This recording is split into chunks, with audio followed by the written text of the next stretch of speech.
Hello student, welcome to Jayashree teaching class. এখন আমরা class 10 Ray Martin questions bank 2026 এর English থেকে 3rd নম্বর যে মডেল সেটা রয়েছে বাঁকুড়া খ্রিস্টানস কলেজিয়েট স্কুল, ওর আন্ডারে সমস্ত প্রবলেমগুলো আমরা সলভ করবো। প্রথমে রয়েছে একটা সিন, তো সিনটা আমি পড়ছি, একটু মন দিয়ে শোনো। Some days after the funeral, কি বলেছে, শেষকৃত্যের কিছুদিন পর a special train took Gandhiji's ashes to Allahabad, একটা স্পেশাল ট্রেনে করে গান্ধীজির দেহাবশেষকে নিয়ে যাওয়া হয়েছিল কোথায়, এলাহাবাদে। The compartment was decked with flowers, decked means decorate করা কোথায়, তো পুরো কামরাটাকে ফুল দিয়ে সাজানো হয়েছিল। People on the train sang bhajans, এবং ওই ট্রেনের মধ্যে যারা লোকজনরা ছিল তারা কীর্তন করছিল। People did not weep anymore for they could feel Gandhiji's presence amid with flowers and the songs. আচ্ছা, পিপল ডিড নট উইপ মানে লোকজনেরা কাঁদছিল না, এনিমোর কোনোভাবে আর কাঁদছিল না। ফর দে, কি জন্য, ফর দে কুড ফিল, কারণ তারা অনুভব করতে পারছিল গান্ধীজি's প্রেজেন্স, গান্ধীজির উপস্থিতি, amid the flowers and the সংস, এই যে গান হচ্ছিল, এই যে ফুল দিয়ে সাজানো ছিল, তার মধ্যেই যেন তারা কি করছিল, গান্ধীজিকে উপলব্ধি করছিল। At every station sorrowful crowds field the platform, প্রত্যেকটা স্টেশনে দুঃখী জনতার ভিড় করেছিল। Amid song and prayer the train reached Allahabad, কি বলেছে, এই গান এবং এই সঙ্গীত, এই প্রার্থনার মধ্যে ট্রেনটা পৌঁছলো কোথায়, এলাহাবাদে। The ashes were immersed in the Ganges, তার যে দেহাবশেষ, যে ছাইভস্য, সেটাকে কোথায় বিসর্জন, ইমার্সড মানে বিসর্জন দেওয়া, কোথায় বিসর্জন দেওয়া হয়েছিল, গঙ্গাতে। Where a huge crowd had gather, যেখানে বিশাল জনতা জড় হয়েছিল। অ্যাট দ্য ব্যাঙ্ক, ওই নদীর তীরে। Afterwards we all went back to Delhi, তারপর আমরা সবাই কি দিল্লিতে ফিরে এসেছিলাম। Next, Delhi back in Delhi, দিল্লিতে ফিরে এসে আই ফেল্ট অ্যাট সি, এখানে ফেল্ট অ্যাট সি মিনস দিশেহারা অনুভব করছিলাম। I had not directly worked with Gandhiji, আমি সরাসরি গান্ধীজির সাথে হাঁটাহাঁটি করিনি। Gone to presence at his call or made any sacrifice for my country, বা ওনার ডাকে আমি কখনো জেলেও যাইনি বা দেশের জন্য কোনো রকম স্যাক্রিফাইসও করিনি। My sisters and I and other young people like me, আমার বোনেরা, আমি এবং আমার মতো বাকিরা হ্যাড বিন মিয়ারলি অনলুকার্স, নিছকই কেবল দর্শকই ছিলাম। But still I felt at sea, কিন্তু তা সত্ত্বেও আমি নিজেকে দিশেহারা অনুভব করছিলাম। I felt I had grown up within a magic circle, এটা জাদু বলয়ের মধ্যে আমি বড় হয়েছি, এটা আমি ফিল করতাম। উইথ বাপুজ পাসিং অ্যাওয়ে, বাপুর মারা যাওয়ার সাথে সাথে I felt the magic circle had vanished, আমি অনুভব করেছিলাম এই যে জাদু যে বৃত্ত বলো, ওটা পুরোপুরি অদৃশ্য হয়ে গেছে। লিভিং মি আনপ্রোটেক্টেড, আমাকে অসুরক্ষিত রেখে যেন ভ্যানিশ হয়ে গেছে। Choose the correct alternative to complete the following sentences. The train carrying Gandhiji ashes reached Allahabad amid কি সং অ্যান্ড প্রেয়ার, গান এবং প্রার্থনার মাধ্যমে। Gandhiji ashes were taken to Allahabad for, কি কারণে এলাহাবাদে নিয়ে যাওয়া হয়েছিল, ফর ইমার্সন, বিসর্জনের জন্য। দেখো স্টেটমেন্ট কি বলেছে, আ huge crowd gathered at the river bank, ঠিক আছে, বিশাল জনতা নদীর তীরে ভিড় করেছিল। রিজন, কারণটা কি, গান্ধীজির ashes were immersed in the Ganges, কারণ গান্ধীজির দেহাবশেষকে কি করা হবে, ছাইভস্যগুলোকে ওই গঙ্গাতে বিসর্জন দেওয়া হবে। এরপরটা রিজন দেওয়া রয়েছে, দে কুড ফিল গান্ধীজির presence amid the flowers and the সংস, ঠিক আছে, বলেছে তারা হচ্ছে ওই গান্ধীজির উপস্থিতি ফুল গানের মধ্যে বুঝতে পারছিল। রিজনস, স্টেটমেন্টটা কি হয়ে যাবে, people did not weep anymore, ফলে লোকজনের কিন্তু আর কান্নাকাটি করছিল না। শীতে কি বলেছে, answer the following questions. What did the narrator mean by I felt at sea, কি লিখবো আমরা, বাই দিস কমা চিহ্ন দেবে, by this the narrator wanted to say that বা meant that she felt at sea because her guardian like Gandhiji died and she was like a lost child. লিখো, explain in your own words the magic circle that the author mentioned in the text. Here the author said these words, বলছে এখানে যে author এই কথাগুলো বলেছে because she had grown up seeing গান্ধীজির skilled leadership, ঠিক আছে, গান্ধীজির যে নেতৃত্বের যে দক্ষতা এটা দেখে দেখে তিনি বড় হয়েছেন, and felt protected under his guidance, ঠিক আছে, এবং নিজেকে সুরক্ষিত মনে করতেন তার গাইডেন্সে, ঠিক আছে, সেই জন্য তিনি ওই ম্যাজিক সার্কেল ওয়ার্ডটা ইউজ করেছে। এরপর হচ্ছে একটা পোয়েম দেখে নাও, fable. The mountain and the squirrel had a quarrel, mountain এবং স্কোয়ারেলের হচ্ছে ঝগড়া বেঁধেছিল, and the former call the latter, প্রথম জন পরের জনকে বলেছিল লিটল প্রিক, ছোট্ট নীতিবাগীশ। বান রিপ্লাইড, কাঠবিড়ালি উত্তরে বলেছিল you are doubtless very big, নিঃসন্দেহে তুমি বড়, but all sorts of things and weather, কিন্তু সমস্ত ছোটোখাটো জিনিস এবং আবহাওয়া must be taken in together, একসঙ্গে অবশ্য দরকার হয় to make up a year and sphere, একটা বছর তৈরি করতে, একটা ভূগোলক তৈরি করতে। অ্যান্ড আই থিঙ্ক, এবং আমি মনে করি, ইট নো ডিসগ্রেস, এটাতে কোনো মর্যাদা হানি হবে না, টু অকুপাই মাই প্লেস, আমার অবস্থান ব্যক্ত করাতে। If I am not so large as you, যদি না আমি তোমার মতো বড় হই, you are not so small as I, তুমিও তো আমার মতো তো ছোটো না, and not half so spry, আমার মতো তো ছটপটেও নয়, I will not deny you make, আমি অস্বীকার করছি না যে তুমি তৈরি করো, a very pretty squirrel track, একটা সুন্দর কাঠবিড়ালির জন্য রাস্তা, ট্যালেন্ট ডিফার, প্রতিভা আলাদা রয়েছে, all is well and wisely put, সবগুলি বিজ্ঞতার সাথে আলাদা ভাগ হয়ে রয়েছে, ডিফার হয়ে রয়েছে। If I can not carry forest on my bag, যদি না আমি আমার পিঠে করে জঙ্গল বহন করতে পারি, neither can you crack an, তুমি কখনো একটা বাধা ভাঙতে পারবে না, ঠিক আছে। Next, choose the correct alternative. The quarrel was between, ঝগড়া কার মধ্যে হয়েছিল, মাউন্টেন আর স্কোয়ারেলের মধ্যে, তো অপশন নাম্বার ডি হয়ে যাবে সঠিক উত্তর। You are doubtless very big, this reflects the squirrel's humbleness হয়ে যাবে সঠিক উত্তর, ঠিক আছে। Answer the following questions, why are all kinds of things and weather important to make up a year, কেন যে সমস্ত যে ছোটোখাটো জিনিস, সব ধরনের জিনিস, আবহাওয়া সব কিছু গুরুত্বপূর্ণ একটা বছর তৈরি করতে। Everyone shares a purpose on this planet, বলছে এই পৃথিবীতে প্রত্যেকেরই একটা অবদান রয়েছে। All hold their significant positions to complete the circle of life on earth, এই পৃথিবীতে জীবনচক্র কমপ্লিট করতে প্রত্যেকটা জিনিসটা কিন্তু গুরুত্বপূর্ণ ভূমিকা গ্রহণ করে। That's why all kinds of things and weather important to make up a year, ঠিক আছে। What does the squirrel not consider a disgrace, কোন জিনিসটাকে কাঠবিড়ালি তোমার মর্যাদাহানি বলে হচ্ছে না বলে গ্রহণ করে। To occupy it's place is not considered disgrace to the squirrel, ঠিক আছে, তারা নিজের অবস্থানটাকে ব্যক্ত করা। নেক্সট আনসার করে দিয়েছে, দেখো দেখো আনসার প্যাসেজটা কি রয়েছে।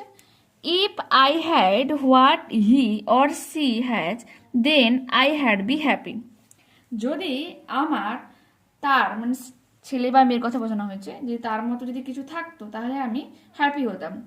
We have all had such thoughts, আমরা এই ধরনের, আমাদের সবাইয়ের এই ধরনের চিন্তাভাবনা রয়েছে। When I lived in an apartment, হ্যাঁ, যখন আমি একটা অ্যাপার্টমেন্টে থাকতাম, অ্যান্ড হ্যাড লিটল মানি, এবং খুব অল্প পরিমাণে টাকা ছিল, আই ইনভাইট, আমি হিংসা করতাম, families who had a house, আমি সেই ধরনের ফ্যামিলিকে, পরিবারকে হিংসা করতাম যাদের হচ্ছে নিজস্ব ঘর রয়েছে, and more money than I had, আমার যত টাকা রয়েছে তার থেকেও বেশি টাকা রয়েছে, ঠিক আছে। When I bought my first house, যখন আমি আমার প্রথম বাড়িটা কিনলাম, আই ইনভাইট পিপুল, আমি হিংসা করতাম সেই লোকজনদের, who had bigger and nicer houses, যাদের একটা বড় ঘর রয়েছে এবং সুন্দর ঘর রয়েছে। হোয়েন আই ড্রব 1961 স্টুডবেকার, যখন আমি 1961 স্টুডবেকার ড্রাইভ করলাম, চালালাম গাড়ি, আই ইনভাইট দোজ, আমি তাদেরকে হিংসা করছিলাম, হু ড্রোভ নিয়ার অ্যান্ড নাইসার কার্স, যাদের আমার থেকে ভালো নতুন এবং সুন্দর গাড়ি রয়েছে। When I was unhappy in my marriage, যখন আমি আমার বিয়েতে অসুখী ছিলাম, I invite friends who had happy marriages, আমি সেই ধরনের বন্ধুদের হিংসা করতাম যারা সুখী দাম্পত্য জীবন কাটাচ্ছে। It seemed that no matter what I gained or acquire, এটা মনে হচ্ছিল যে আমার কাছে যাই থাকুক বা যাই আমি অর্জন করি না কেন, there were always others I invite, আমি সবসময়ের জন্য কি অন্যদেরকে হিংসা করি। মানে আমাদের প্রত্যেকের জীবনে এই মানে হিংসা এটাও কিন্তু একটা সহজাত গুণ। কেউ কিন্তু ইচ্ছে করে কিন্তু ক্রিয়েট করে তা না, কিন্তু এটাকে সংযত করা এটা তোমার পার্সোনালিটির মধ্যে পড়ছে। ঠিক আছে। I became a multimillionaires with a job, বলছে আমি কোটিপতি হয়েও গেলাম, দ্যাট আই লাভড, যাকে আমি ভালোবাসতাম, and a family that I adored. হ্যাঁ, আমি সেই ধরনের একটা পরিবার তৈরি করলাম যাকে আমি ভালোবাসতাম তার সাথে। ইয়েট দেয়ার ওয়ার টাইমস, তা সত্ত্বেও তারপরেও I found myself envying a high school classmate, তা সত্ত্বেও কোটিপতি হয়ে যাওয়ার পরেও আমি আমার একজন মানে হাই স্কুল সহপাঠীকে হিংসা করছিলাম, who became a famous director and billionaire, যে বিলিয়নারি মিনস আমার থেকে অনেক টাকা তার বেশি এবং সেটার জন্য ডাইরেক্টর ছিল। Then one day I read Solomon's words on envy, কি বলেছে, একদিন আমি সলমনসের এই হিংসার প্রতি কিছু ওয়ার্ড পড়েছিলাম। He said envy was more destructive than anger, কি বলেছে, এই যে সে একটা কথা কি বলেছিল যে হিংসা কার থেকে বেশি ধ্বংসাত্মক, রাগের থেকেও ধ্বংসাত্মক। It is impossible to be happy and envious at the same time, বলছে এটা কখনো সম্ভব নয় একসাথে তুমি হিংসাত্মক তোমার মনোভাব থাকবে আর তুমি হ্যাপি হবে, এটা কখনোই সম্ভব নয়। I either had to find a way to deal with my envy, কি বলেছে, আমার কি করা উচিত, আমার এই হিংসাত্মক মনোভাবকে কন্ট্রোল করা উচিত, or I would never be constantly happy, না হলে আমি কখনো চিরস্থায়ী সুখী হতে পারবো না। হোয়াই, কেন? Envy takes your eyes off what you have, হ্যাঁ এনভি কি করে, হিংসা তোমার কাছে যা রয়েছে তার থেকে তোমার চোখটা সে ফিরিয়ে নেয়। Focuses your attentions on what you don't have, এবং মনোযোগ নিয়ে যায় কোন দিকে, যেগুলো তোমার কাছে নেই। It reflects an attitude of arrogance and entitlement, এবং এটা হচ্ছে কি তোমার মধ্যে যে অ্যারোগ্যান্স রয়েছে, হ্যাঁ অহংকার রয়েছে, তাকে হচ্ছে জন্ম দেয়। ঠিক আছে। হোয়েন ইউ আর ইনভিয়াস, যখন তুমি হিংসাত্মক থাকবে, মিজারি দুঃখ অ্যান্ড আলটিমেটলি ডিপ্রেশনস হতাশা রেইন সুপ্রিম, চরম সীমায় পৌঁছাবে। The states of envy reside in every one's heart and mind, কি বলেছে, এই যে হিংসার বীজ প্রত্যেকের হৃদয় এবং মন জুড়ে রয়েছে। They need to be dealt with daily, প্রত্যেককে কি করতে হয়, প্রতিদিন তার সাথে মোকাবিলা করতে হয়। মার্টিন লুথার এক সময় বলেছিল, you can stop a bird from landing on your head, তুমি কখনো একটা পাখিকে তোমার মাথার উপর বসা থেকে আটকাতে পারবে না। But you can stop him from building a nest on it, কিন্তু তুমি তোমার মাথার উপর পাখির বাসা বাঁধতে মানে তোমার ইচ্ছা মানে তুমি দিতে পারবে না। তুমি কি করতে পারবে, যে একটা পাখি যদি বাসা করতে চায় তাকে বাধা দিতে পারবে। We can not prevent envious thoughts from entering hour hertz, আমরা কখনো আটকাতে পারবো না আমাদের হৃদয়ের মধ্যে এই ধরনের হিংসাত্মক চিন্তাভাবনাকে প্রবেশ করাতে। But we can keep them from taking root, কিন্তু তাদেরকে বংশবিস্তার করতে বা ছড়িয়ে যেতে কিন্তু তুমি আটকাতে পারবে। And the antidotes is gratefulness, কি বলেছে, এর প্রতিশোধকটা কি, এর প্রতিশোধক হচ্ছে কৃতজ্ঞতা। Gratefulness literally means to be full of gratitude, বলছে কৃতজ্ঞতাটা কি, পুরো কৃতজ্ঞতায় ভর্তি একটা মানে অর্থ। When your heart is full of gratitude, যখন তোমার হৃদয়ে কৃতজ্ঞতা বোধ থাকবে, there is no room for envy to grow, সেখানে এই হিংসাকে বেড়ে ওঠার জন্য কোনো রকম জায়গা থাকবে না। ঠিক আছে, এই পয়েন্টটা সবসময়ের জন্য আমাদেরও মনে রাখা উচিত, যেটা মার্টিন বলেছে। কি বলেছে তুমি একটা পাখিকে ল্যান্ড করতে বাধা করতে দিতে পারবে না তোমার মাথার উপর সে উড়ে আসলে তো বুঝতে পারবে, তুমি এটা বাধা দিতেও পারবে না, কখনো সে বসে পড়বে। বাট তুমি কি আটকাতে পারবে, যদি সে একটা তোমার মাথাতে বাসা বানাতে চায় তুমি এটা আটকাতে পারবে। ঠিক আছে, আবার কি তোমার হৃদয় মনে হিংসা ওই ব্যাপারটা ঢুকেই থাকবে, কিন্তু তুমি এটাকে কন্ট্রোল করতে পারবে, এটা তোমার হাতের মধ্যে রয়েছে। ঠিক আছে, pick the correct answer. The nature drove কি গাড়ি চালিয়েছিল 1961 স্টুডবেকার, One day the narrator read words on envy by Kadra Solomon. Right, true, false দেখো। When the narrator bought his first house, he was overjoyed. যখন narrator তার নিজস্ব ঘর বানায় বা তৈরি করে তখন সে কি প্রচুর মানে কিনেছিল, যখন তার ঘরটাকে সে কি প্রচুর overjoyed এবং খুশি ছিল, অতিরিক্ত খুশি ছিল। False. When I bought my first house and invite people who had bigger and nicer house, তখন আমি হিংসা করছিলাম আমার থেকে যাদের নতুন এবং বড় ঘর রয়েছে। An envious person cannot be happy. এটা হয়ে যাবে true. It is impossible to be happy and envious at the same time. একই সময়ে হ্যাপি থাকা বা হিংসাত্মক মনোভাব রাখা কখনো সম্ভব নয়। ঠিক আছে, next. Answer the following questions. Whom did the narrator envy even after becoming a multi-millionaire? ঠিক আছে, মাল্টি-মিলিয়নারিস তৈরি হওয়ার পরেও সে কাকে হিংসা করতো? The narrator's high school classmate who a famous director. ন্যারেটরের একজন কি ছিল? তোমার হাই স্কুল ক্লাসমেট ছিল, ঠিক আছে, যে একজন ফেমাস ডাইরেক্টর ছিল প্লাস হচ্ছে বিলিয়নারি ছিল। Whom the narrator envied even after becoming a multi-millionaire. তাকে হচ্ছে ন্যারেটর হিংসা করতো যখন সে একটা বড় মাল্টি মিলিয়নারিতে পরিণত হয়েছিল। ঠিক আছে, how does gratefulness counter envy? ঠিক আছে, কিভাবে গ্রেটফুলনেস তোমার হিংসাকে মেরে দেয়? When our heart is full of gratitude, যখন আমাদের হৃদয়ে হচ্ছে তোমার কৃতজ্ঞতা বোধ থাকবে, there is no room for envy to grow, সেখানে তোমার হিংসার বড় হওয়ার কোনো রকম জায়গা থাকে না। Who said that envy is more destructive than anger? কে বলেছিল হিংসা হচ্ছে রাগের থেকেও ধ্বংসাত্মক?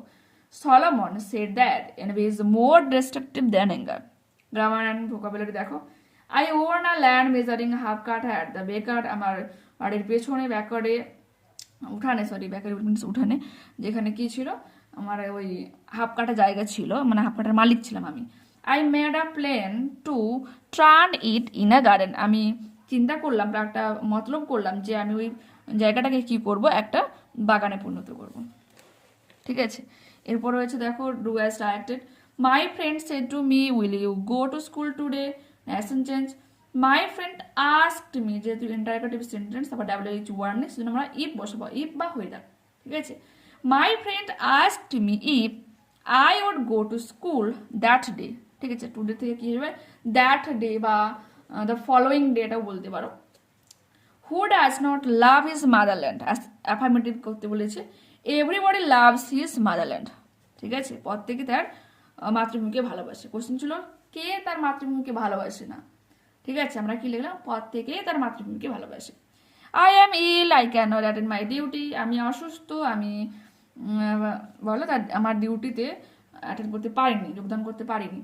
Being ill, I can not attend to my duty, comma দেবে বিং ইলের পর। অসুস্থতা হওয়ায় আমি আমার ডিউটিতে অ্যাটেন্ড করতে পারিনি। এরপর রয়েছে আমাদের আনসিন প্যাসেজ থেকে সিনোনিম খুঁজতে হবে। ডুয়েল মিনস বসবাস করা, লিভড মানে বসবাস করা। যদিও ডুয়েলড তোমার মেন ভাব রয়েছে, ডুয়েলড এটা তোমার পাস্ট ফর্ম, বাট এখানে লিভড নেই, লিভড দেওয়া রয়েছে, সেজন্য আমরা লিভড কথাটাই লিখলাম। থ্যাঙ্কফুলনেস, ঠিক আছে, ধন্যবাদ করা বা মানে কাউকে ধন্যবাদ জ্ঞাপন করা, কি হয়ে যাবে, গ্রেটফুলনেস, কৃতজ্ঞতা। এরপর রয়েছে একটা writing, travelling as a part of education, হচ্ছে পড়াশোনার ক্ষেত্রে ভ্রমণ একটা কি অংশ, এই হিসেবে তোমাকে লিখতে হবে, হেডলাইন করবে এরকম। ঠিক আছে, দেখো, long ago travelling is an adventure, অনেক আগে ট্রাভেলিংকে কেবল অ্যাডভেঞ্চার, ঠিক আছে, অ্যাডভেঞ্চার হিসেবে ধরা হতো। But now travelling is regarded as one part of education, কিন্তু বর্তমানে ট্রাভেলিংকে কি করা হয়, পড়াশোনার একটা অংশ ধরা হয়ে থাকে। It is said that learning from book is only one part of education.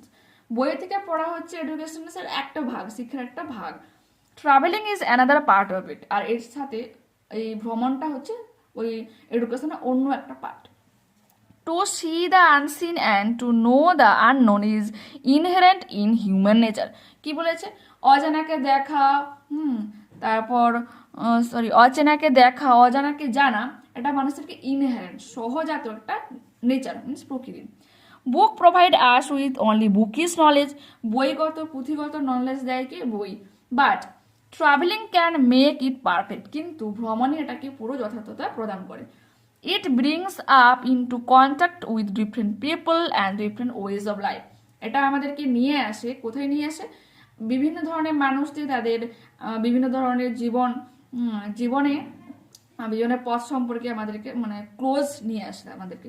We study closely their religions, customs, manners. আমরা কি জানতে পারি, কি শিখে এখানে? তাদের ধর্ম সম্পর্কে, তাদের পোশাক আশাক সম্পর্কে, তাদের রীতিনীতি সম্পর্কে, ম্যানার্স রীতিনীতি, কাস্টমস পোশাক, এ সম্পর্কে আমরা জানতে পারি। No doubt it promotes our general knowledge and insight into human nature. হ্যাঁ, নিঃসন্দেহে এটা কি প্রমোট করে? আমাদের জেনারেল নলেজকে প্রমোট করে, সাধারণ জ্ঞানকে বাড়ায়, এবং আমাদের মধ্যে যে হিউম্যান নেচারটা রয়েছে, মানুষের যে মানে মানবিক যে প্রকৃতি রয়েছে, সেটাকেও কিন্তু উদ্বুদ্ধ করে। ঠিক আছে, তো এটা আমরা লিখবো, দেখে নাও। ঠিক আছে, নেক্সট ক্লাসে আবারও দেখা হচ্ছে। যারা চ্যানেলে নতুন হয়েছে অবশ্যই তোমাদের কাছে একটা ছোট্ট রিকোয়েস্ট, প্লিজ চ্যানেলটাকে সাবস্ক্রাইব করে নিও, আর এই ভিডিওটা একটু বন্ধুদের সাথে শেয়ার করে, লাইক করে, কমেন্ট করে, tata bye, see you again.